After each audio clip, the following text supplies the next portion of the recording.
Hey guys, today I'll be showing you another restoration project I've been working on. This is actually a video for Chris. This is Chris's Minimoog, and it's actually kind of a special Minimoog for me in particular. And one reason I'm shooting it at my house here is that this is a 1972 Minimoog. It was made 9/8/72. Well, my personal Minimoog is also 72 Minimoog, made 6/12/72, so they're about 3 months apart. And just a really cool thing to get one this close together, and kind of see some of the differences in the production changes as well between the 3 months. It's kind of interesting. Something that you've probably already noticed, guys, for any Minimoog nuts out there like I am, you probably noticed it has white wheels, and you're probably thinking, well, that's not right for a 72. Well, actually I believe this one is right for a 72. Because it's made, the wheels are made exactly like the clear wheels of the early Minimoogs. They use the same screw type stop. You know, actually the stop that you hear, for anybody curious what a stop is, when you hit a wheel, you're actually hearing the stop make contact with the panel. Well, in this case, they actually used a real threaded screw with a rubber bushing, just like they used on the clear wheels. And they're not made like the 74 wheels, which a lot of people might be thinking these are 74 Minimoog wheels. Well, the 74 Minimoog, it actually had rounded edges, and they used actually a pin style stop. It was just a little metal pin that they drove through the wheel, and that was actually what made contact as the stop. And the same kind of mechanism you find on the ribbed wheels, like on the Prodigies and all the later Moogs. So this is, I do believe, the early production. I think in 73 they did start using these clear wheels, if I'm not mistaken. Don't hold me to it, because there was a lot of production differences between years. But this one does have early white wheels, and I believe that's correct. And they look correct. I don't see any tampering, so it makes sense. And this is dated with the right date, the LHC itself. So just kind of interesting thing there for you guys. And Chris, that's just kind of an interesting thing that I noticed. Because I know we had some uncertainty about that particular thing. Also, another detail I love about this chassis is, one, it's just beautiful. I mean, this thing has been taken really good care of. And I don't think it's really ever been gigged with. It just doesn't have any markings. Just a few normal scuffs that you see, from just having something sitting around the house or in the studio. But I don't see anything major. And I conditioned the wood, of course. It was really dry when I got it, and I conditioned this wood real good for you. But the badging is correct. You got the correct badges. As you can see, that they got the sharp edged corners. Later they became rounded edges, and they're made of plastic. These are actually made of metal, and then they just got a plastic overlay on top of them, very similar to this early interface panel. It's a smooth plastic interface with a metal underlay. So it's actually like a plastic compressed to a metal panel is really what it is. And so it's all factory correct and era correct for this Minimoog. The back badge is actually pure metal, and it's actually like etched metal, kind of like the same thing you find on the modular panels. But I don't know if my camera can pick it up or not. I'll see if I can get it here on camera for you, just to kind of show you. But that's actually a full metal badge, no plastic overlay. And the same badge is on my Minimoog, so I know it's correct. And in fact, I'd always been curious about mine, but I'm believing that's actually a production thing. They put a metal one on the back, the plastic overlaid one on the front. And why they did it, I don't know. That's just kind of a mystery to me why they do that. But basically what I did for you, Chris, on this one is I went through all the boards, I recapped, cleaned pots, got everything where they trimmed up. You had some switches that weren't even active. I mean, you'd turn the switch and it just wouldn't do anything. And I think this was just set for so long that the contacts had just became kind of oxidized. And I could see a lot of oxidation inside, so I had to clean all your Synth Jones connectors. I kept everything factory though. And actually I put you a new Synth Jones connector on your keyboard because somebody had hard soldered it to your keyboard, which made it a pain. So I actually put you the correct style connector, and I built you a harness for your keyboard, as I've showed you in some pictures. So I got everything back factory fresh for you inside here. But I cleaned all that up. I cleaned your sockets for all your boards. And yes, guys, this has Moog incorporated circuit boards, just like mine. And it has what you call the Revision 2 oscillator board, for anybody that's curious. The Revision 2 is the one used all the way up till they came out with the Revision 3. But the early ones are a little different. They're not quite as stable as the later productions, just because the resistor tolerances got better. And these early Minimoogs, they 72, it was still early stuff. And ICs were still early. 3046s were early. And that does actually have a new set of 3046, so it no longer has the SG made transistor arrays for the voltage to current exponential current converters. So all that's been updated. The only thing you're going to notice about this one, Chris, that I don't like, but it's just something with these early Minimoogs, and what it is me and you both don't have the buffer board. And as you've heard me mention in my other videos on Minimoogs, usually you'll see 2 screws here, and that's actually what holds the buffer board in place. And then there's some resistor changes, matched pair resistors on your actual range switching circuits, on your actual switches here, rotary switches. And I'm going to be working on making kits for these things, a modern kit. I'm going to match, I got to match some resistors and things. So in the future I might have a kit for these things. But until I try it out on my own, I'm not recommending it until I test it to make sure they work right. Because I'd much rather wreck my Minimoog than wreck somebody else's. So I always do everything in my power to make sure they're right. But with that said, you're going to notice that your range switches are going to interact, and they're not exactly going to scale correctly or range correctly between the octaves, which you will hear. I'll demo that for you. But it's the same thing I suffered with on mine, because me and you both have early Minimoogs. They later added the buffer board, which took care of that, and actually what it is it just gives you, it has less of a current drop. It's actually what it does for you. And it has precision resistors up here and inside this first rank, and so it makes everything a lot more stable. But with all that said, I'm just going to kind of demo it for you and let you hear how it sounds. And I'll kind of show you here right quick the interaction between the switches that I talk about. Let me get a long sustain here so I can do this one-handed, and I'll show you how this sounds. As you can hear, first of all,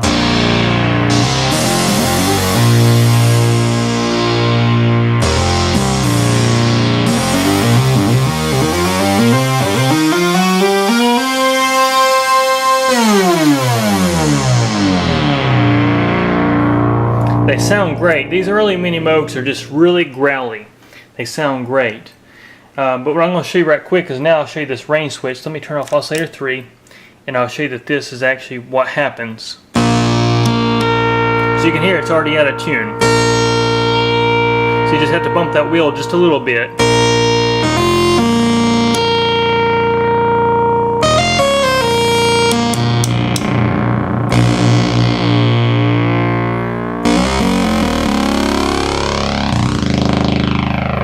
But that's really the only thing that you really suffer from here, and I have the same problem with my Minimoog as well, as you can hear.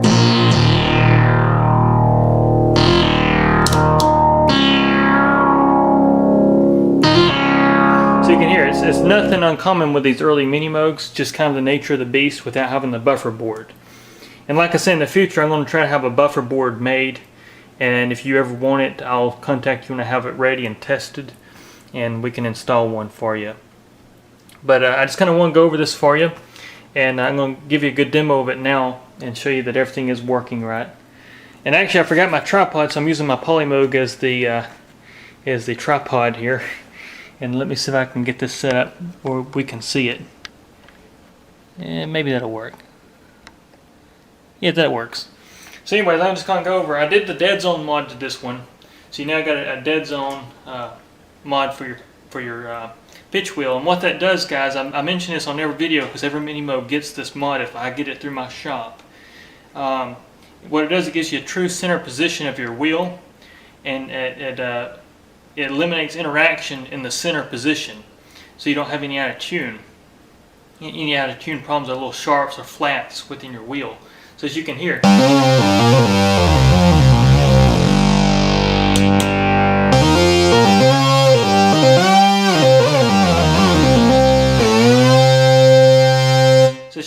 it's really precise, and if I move it within the detent, you'll hear it doesn't go out of tune.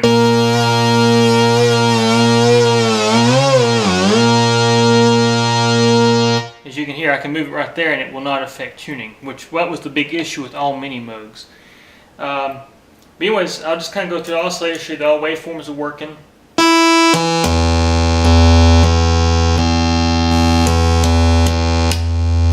Now it might be hard to hear there. That's actually like a triangular wave.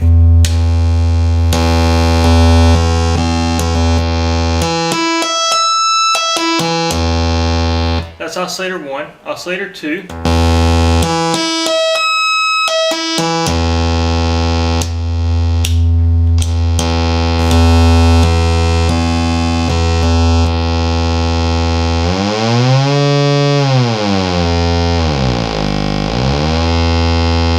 So as you can hear, your frequency knob is working as well. Here's oscillator 3.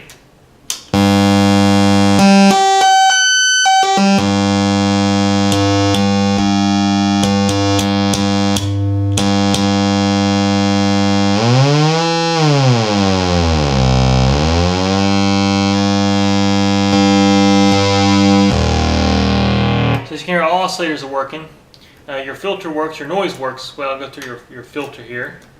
Show you that everything's working here. There's your volume knob.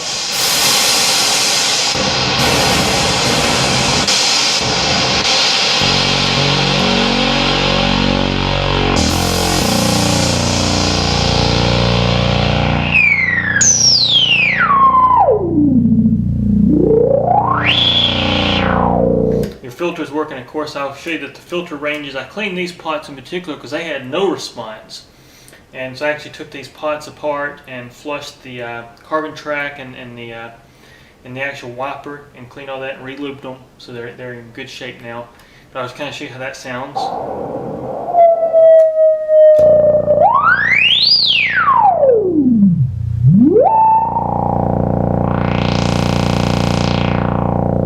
Just a good clean range. And I calibrated your filter so it actually tracks the keyboard now. So we'll go here, I fixed your A440 Hertz.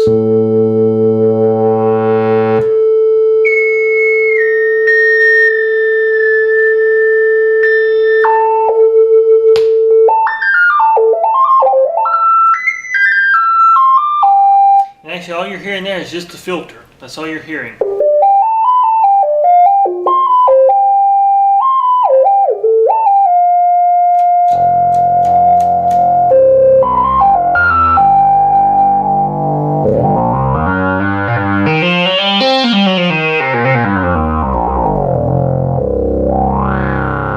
So you can hear it just sounds great. Everything's working like it should. All switches are working. And I had a little trouble with a lot of your switches just because they're so dirty. The contacts had evidently set up for a long time. And actually what you're hearing now, I'm turning off and on the tracking. As you can see now it doesn't track the keyboard. We'll go with 1. And then we add 2 to that.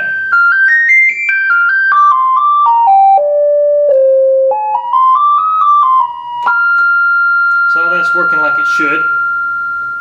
And your envelope generators are working, which I'm going to go back here and set you up a good sound.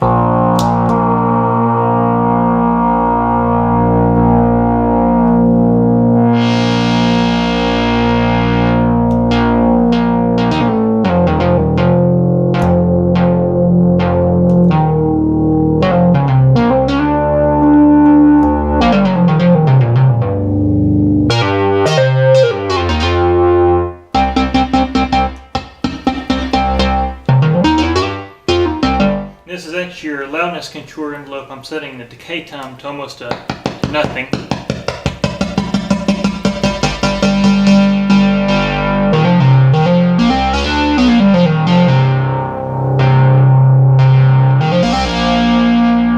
Here's your filter.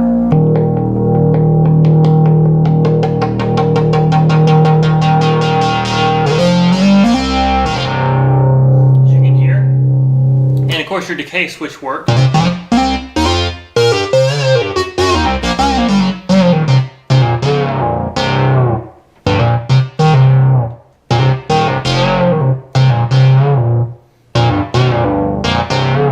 As you can hear, it just works great. Your attack works as well. I can set you up another sound here, and I'll set it up actually to a sawtooth. Put just a little noise on that, a little white noise. A little glide.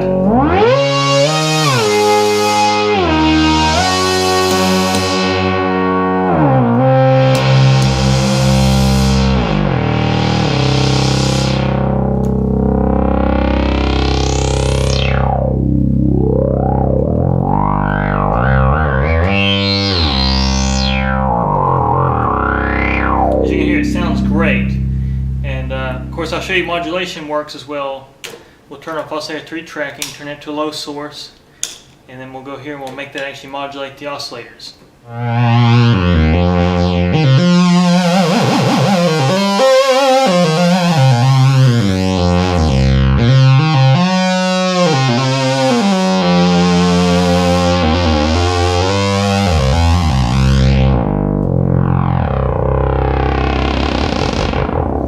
It sounds great. We can also modulate the filter.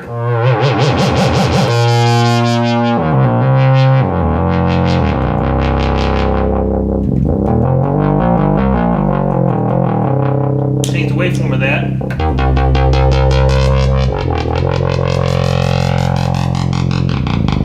It's actually a square wave. There's a narrow pulse wave, and here's your very narrow pulse wave.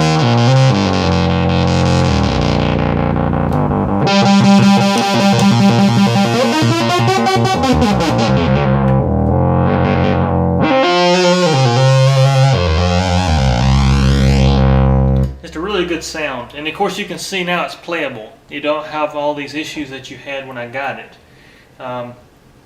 And of course I rebuilt your keyboard, new key bushings, and I lubed everything so everything's got a nice feel now. Replacing key contacts that were broke. And something else I will show you too, and this is something I've demoed on my last Minimoog video, but I'll do it for you as well here. I'm going to set this thing up for L-film synthesis.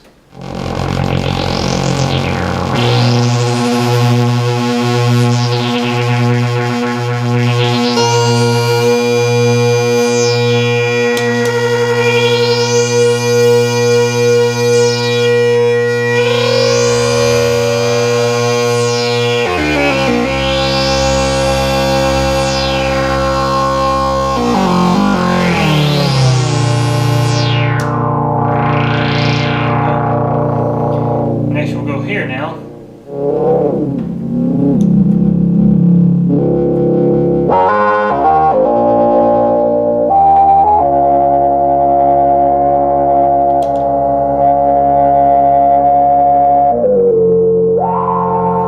course, now you can hear it's just a clean sound. I'm going to engage the L-film.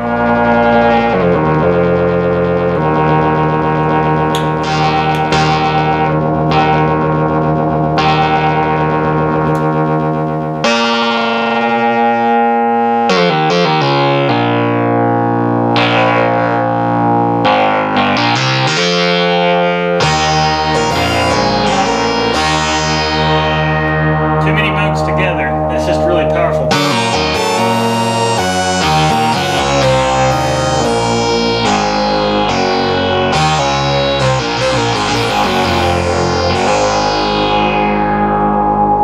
It's kind of a cool sound there when you add two Minimoogs together. But as you can hear,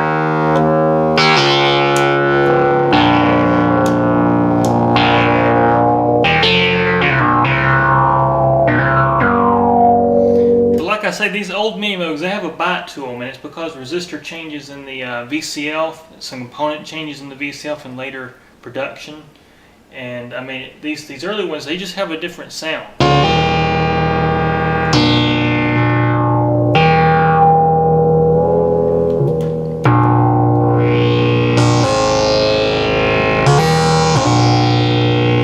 Now what you're hearing now, we're just modulating just the filter.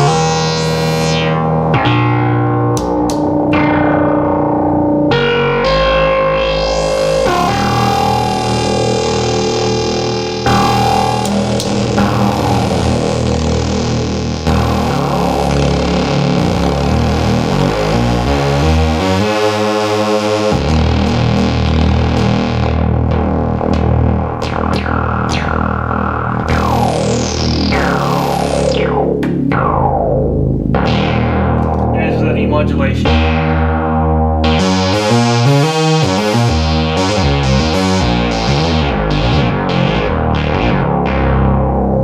So as you can hear, it just sounds great. And oh yeah, I will show you one other thing here as well. Actually replaced your power cord, as you can see here, and I put a factory style correct cord on it. It's actually got, this is on the early Minimoogs, and actually I used the original garment, the compression style garment that fits in there. So that's actually the original garment. I had a hard time finding a cord the same size, so this is actually off a project at the shop, one of my personal projects, and it's actually off an Akai rack mount module. So it's actually a Kawasaki cord, so the end looks different, but it's the factory size cord. So I didn't have to do any modifications. And I took your old cord out, desoldered it, and actually soldered this one in like it should be. So everything's factory fresh. And I'm just really happy with it, except for that little range thing, but that's just the nature of the beast. You know, it's just kind of what these things are. But anyways, once again, Chris, I really do appreciate you letting me work on this thing for you and restore your 72 Minimoog.